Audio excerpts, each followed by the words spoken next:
ဟင်းလျာချက်ပြုတ်ပြန်ပွဲမှာအကဲဖြတ်သူမှသူမအားအနိုင်ရရှိကြောင်းကြေညာလိုက်တယ်။သူမရဲ့မကောင်းသောမိသားစုဟာထိတ်ထိတ်ပြပြဖြစ်သွားခဲ့ပြီးပြိုင်ပွဲကငါးချီပြုလို့ရမှာဖြစ်ကြောင်းပြောလာတယ်။သူတို့ရဲ့အကျင့်မကောင်းသောစကားလုံးများကြောင့်အကဲဖြတ်သူကသူမကိုလက်ခံနိုင်လားဟုမေးခဲ့တယ်။သူမဟာမတွန့်ဆုတ်ပဲရဲရဲကြီးလက်ခံလိုက်တယ်။သူမရဲ့ရည်စားဖြစ်သူဟာမိသားစုဝင်တွေဖြစ်လို့ထပ်မပြိုင်ဖို့ပြောခဲ့ပေမဲ့သူတို့ရဲ့မမာနာများကြောင့်အချီးနှီးဖြစ်ခဲ့ရတယ်။သူမရဲ့ဖခင်ဟာခုတစ်ခါမှကျဲငါးပွင့်ကပအဆင့်စပိုမှုဖြစ်လို့သူမထပ်ပြီးမနိုင်နိုင်ကြောင်းပြောဆိုနေခဲ့တယ်။အဲ့ဒီအခါအကဲဖြတ်အကြီးကဲဟာဒုတိယပြိုင်ပွဲဟင်းလျာဟာသူတို့ယဉ်ကျေးမှုရဲ့အစိတ်ပိုင်းတစ်ခုဖြစ်တဲ့ခောက်ဆွဲဟင်းလျာချက်ပြုတ်ရမှာဖြစ်ကြောင်းကြေညာလိုက်ပါတော့တယ်။ထိုစကားကြောင့်သူမဖခင်ဟာဝမ်းသာသွားခဲ့တယ်။တကယ်တော့ဒုတိယအချီဝင်ပြိုင်မဲ့စပိုမှုဟာဒီအရာတွေကိုကျွမ်းကျင်ပြီးသားဖြစ်နေလို့ပါ။ပြိုင်ပွဲဝင်နှစ်ယောက်ဟာကိုယ့်နေရာကိုဝင်ယူလိုက်ပြီးခောက်ဆွဲအားစတင်ပြုလုပ်ပါတော့တယ်။ပြိုင်ဘက်ဟာအတွင်းအားစွမ်းအင်ထုတ်ပြနေမဲ့သူမရဲ့လောက်ကင်ပုံကိုကြည့်ပြီးတီးတိုးလောင်ပြောင်းလာကြတယ်။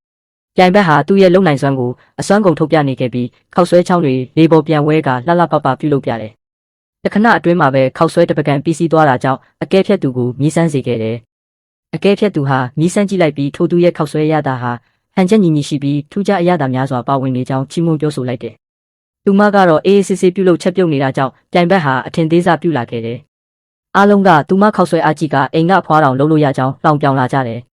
သူမဟာထိုခောက်ဆွဲပကံအားအကဲဖြတ်သူကိုမြည်ဆန်းစေခဲ့တယ်။အကဲဖြတ်သူဟာမြည်ဆန်းကြည့်လိုက်တဲ့အခါတခဏမျှအံ့ဩတုန်လှုပ်သွားတယ်။သူဟာထိုခောက်ဆွဲပကံအားပြောင်းစင်အောင်စားတော့ပါတော့တယ်။ထိုအခါအားလုံးကအံ့အားသင့်သွားကြတယ်။မထင်မှတ်ထားပဲဒုတိယအချီမှာလည်းသူမအနိုင်ရရှိကြောင်းအကဲဖြတ်သူမှတရိုတသေးပြောခဲ့ပါတော့တယ်။ထိုအခါပြိုင်ဘက်စပိုမှုဟာမယုံကြည်ခဲ့တာကြောင့်ခေါက်ဆွဲရည်များကိုအနံ့ခံကြည့်ရာသူမအသုံးပြုထားသောခြားပါပင်လယ်ရည်ညွတ်ကိုအနံ့ကြောင့်မျက်လုံးများပင်ပြုကျဲသွားပါတော့တယ်။အဲ့ဒီအချိန်မှာပဲမစ္စတာဟန်ဟာသူမကိုစတင်ရန်မူလာခဲ့တာကြောင့်အကဲဖြတ်သူဟာထိုသူကိုလုံခြုံရေးများအားခေါ်ထုတ်သွားခိုင်းစေခဲ့တယ်။သူမဖခင်ဟာသူမအားဆဲဆိုချိန်မောင်းပါတော့တယ်။ထိုအခါသူမရဲ့တငယ်ချင်းဟာဖခင်ဖြစ်လျက်နဲ့ကိုသမီးကိုတောင်လူတော်မတိုးအောင်လုပ်တယ်လို့တီတီတက်နဲ့ပြောလိုက်တယ်။အဲ့ဒီစကားကြောင့်သူမဖခင်ဟာသူ့မှာသမီးကြီးတစ်ယောက်သာရှိကြောင်းဒေါသတကြီးခံစားချက်မဲ့စွာအော်ပြောလိုက်တယ်။အဲ့ဒီအချိန်မှာပဲနောက်ထပ်စပိုမှုတစ်ယောက်ထပ်ရောက်လာပါတော့တယ်။ဒီလိုနဲ့တတိယပွဲစဉ်စတင်မှုဖြစ်လာပါတော့တယ်